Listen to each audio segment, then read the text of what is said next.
Hey everybody, welcome back. It's good to have you back. I've got something completely different today.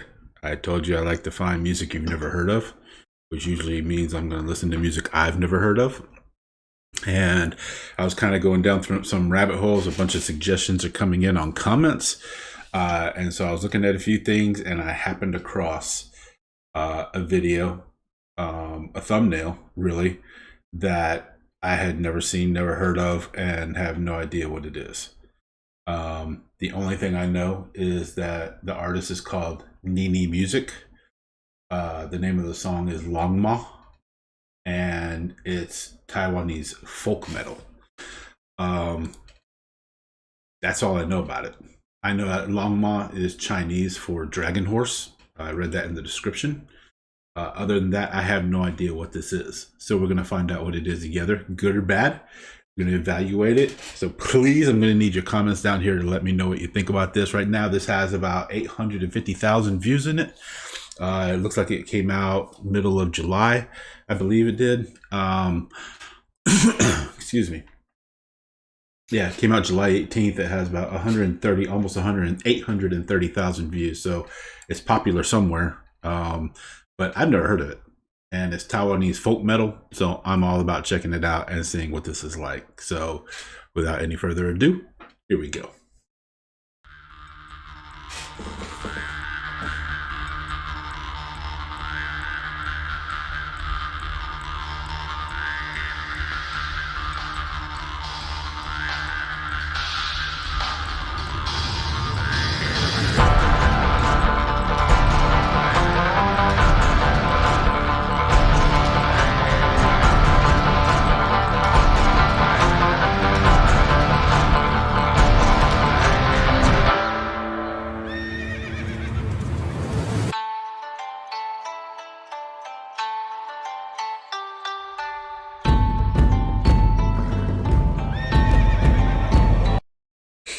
Okay, I'm 43 seconds in and I'm hooked already.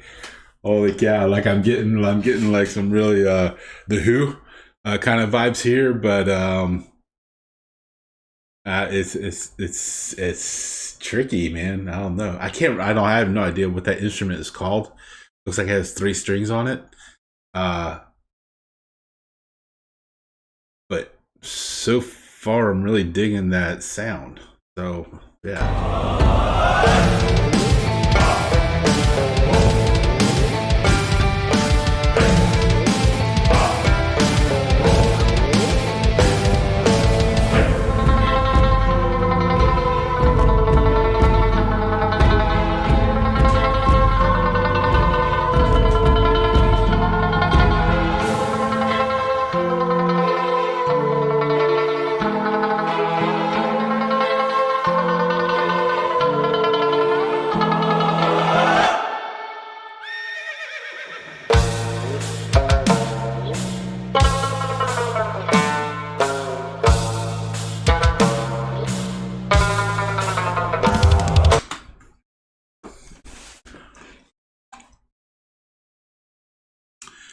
If you were like in if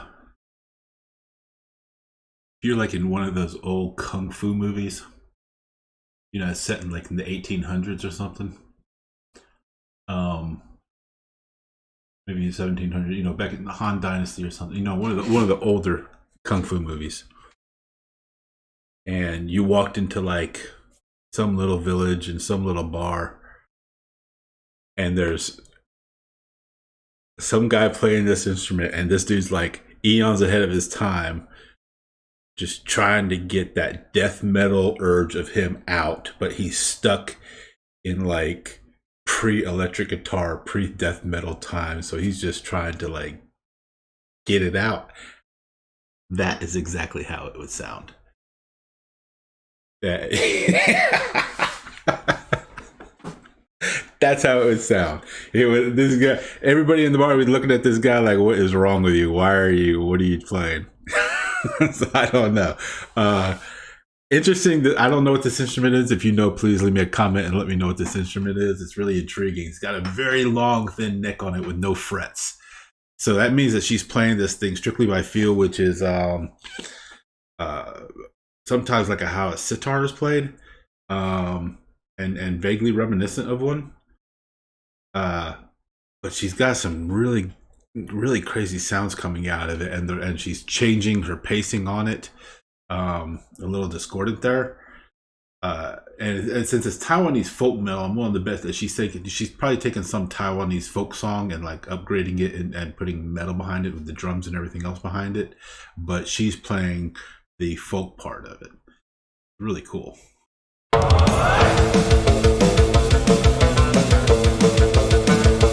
Changing tempo again.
Okay, that's it.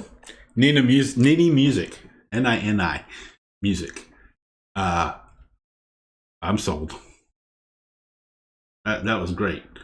I think there's been like this resurgence over the last few years of finding pre 20th century music and trying to make it accessible to late 20th and early, well, I'll say 21st century audiences.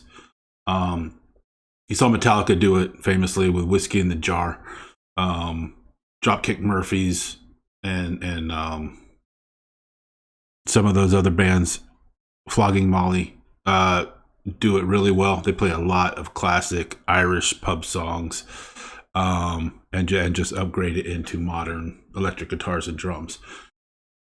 And taking some of this music that I think this is a lot of music that, like, when you hear this music, if you heard just that instrument by itself, you'd instantly tag it as Chinese or Japanese or Taiwanese, very much in that aspect, because we've heard that music a lot, especially in old Asian films. You know, you hear that ding ding ding ding. It's, you know, and you're just like, you never hear it with a lot of other instruments, I don't think. But you instantly recognize it. Like when you hear that, you're like, okay, you're in Asia somewhere. Taking that and taking that song, I have no idea what that song is. If that's a classic Chinese folk song, Taiwanese folk song, and just bringing it up and putting modern instrumentation behind it to make it more accessible, I'm all for it, because it really makes it sound interesting. You know, and I think it's going to impact. I think it's going to impact her local audience, her Taiwanese, Chinese, Asian fans more, because then you want to kind of dig into it, and that's part of your legacy. That's part of your heritage. You know, your ancestors played that music. I'm always all about finding out about anything Scottish, because I have 3 different bloodlines that trace back, and I'm a 7th generation Scottish immigrant. So for me, when I find something Scottish and I dig into it, like, it's just more appealing, because I have like that preternatural bond to it. So I can understand why a lot of her fans would want to dig into this and rediscover that music, and even listen to it in its original form, and really opened up a lot about their heritage and their ancestry, and it's really cool. So I'm all for it. Please do. I loved it. I really did. I thought it was a little short. Well, 251. I wanted more out of it. But I really dug that. I'm gonna have to check out this Nini music and see what else she does around here. So I'm gonna drop, this video location in the description along with her channel, and let you check her out. And I hope you find something really cool, and let your friends and strangers know about it. In the meantime, please drop me a comment. Let me know. Punch that like button. Hit subscribe. Share. Like. Comment. The whole 9 yards. And I'll see you in the next one. Thanks. Bye.